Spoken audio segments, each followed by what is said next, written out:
금융당국이 추진했던 서민형 안심전환 대출에 원래 계획했던 20조 원을 훌쩍 뛰어넘는 74조 원 상당의 신청이 접수됐습니다.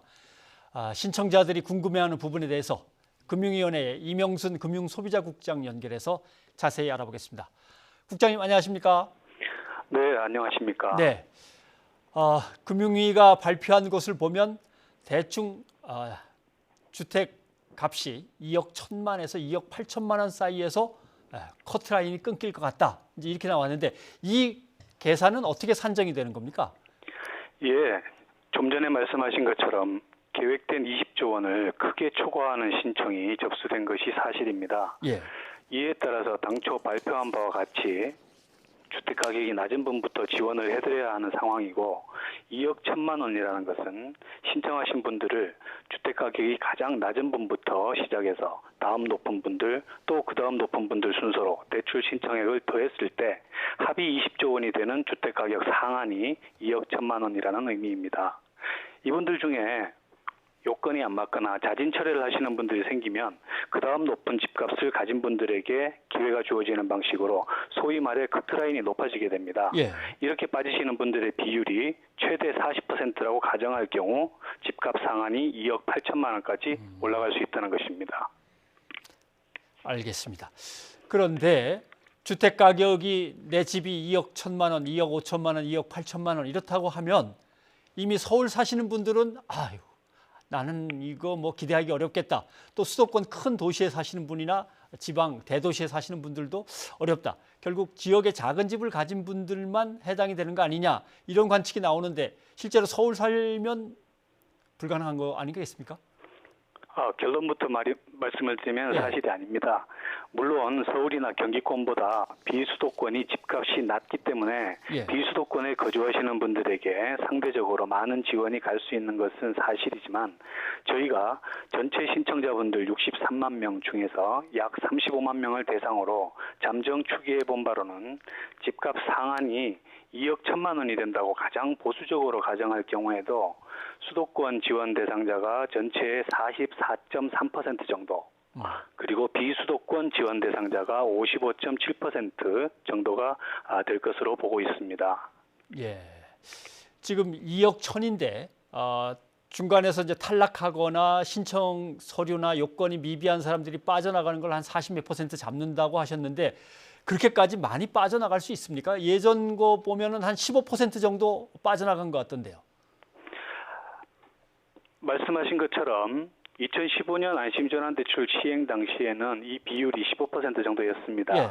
그런데 그때는 은행 창구에서 한 분 한 분 대면 접수로만 받았던 거고요. 이번에는 온라인을 통한 신청이 전체의 88%나 되기 때문에 이 비율이 상당히 높아질 것으로 그렇게 보고 있습니다. 네, 대면으로 하나씩 확인하면서 받았을 때와 인터넷을 그냥 쭉 접수를 다 받았을 때의 차이가 상당히 클 거라고 보시는 거군요. 네, 예, 그렇습니다.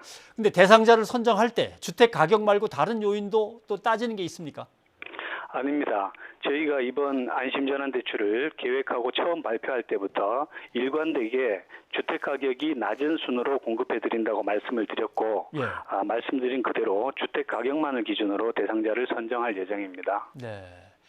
대상자들이 최종 결정하기 전에 꼭 주의해야 될 점이 있다면 뭡니까?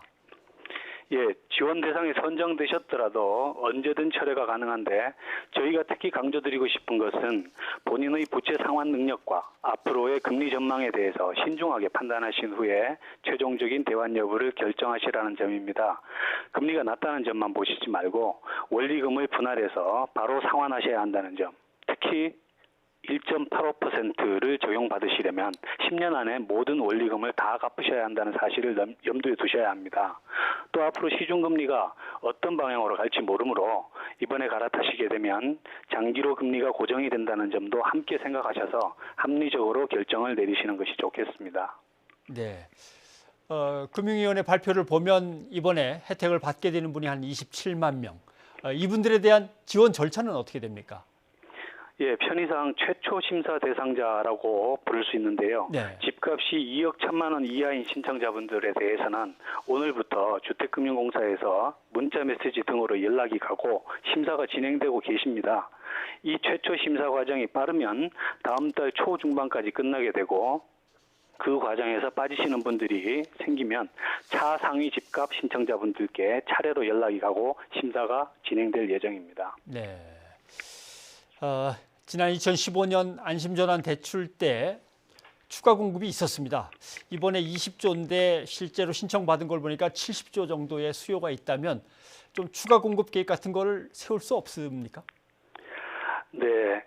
저희로서도 안타깝게 생각하는 부분이 있습니다만 여러 차례 밝힌 바와 같이 현재 정책 재원 여력이나 MBS 시장 상황 등등을 종합적으로 감안할 때 추가 공급은 어려운 것이 현실입니다. 다만 이번에 신청을 하셨다가 지원 대상에 포함되지 못하신 분들 중 대부분은 주택금융공사가 제공해드리고 있는 보금자리론으로 2% 초반대 금리로 갈아타실 수 있는 기회가 항상 열려있다는 점을 말씀드리고 싶습니다. 네. 아울러 이번 신청 과정에서 서민 실수요층의 주거비용 경감 수요가 굉장히 많다는 것이 다시 한번 확인된 만큼 정부로서는 앞으로도 정책 재원 여력을 확충하고 관련 제도도 개선해서 정책 우선순위에 따라 최대한 지원을 확대할 수 있도록 노력해 나갈 계획입니다. 네. 뭐 서민들 입장에서 집을 사기 위해서 돈을 빌렸는데 그게 고정금리가 아니고 준고정금리거나 변동금리면 상당히 불안해하죠.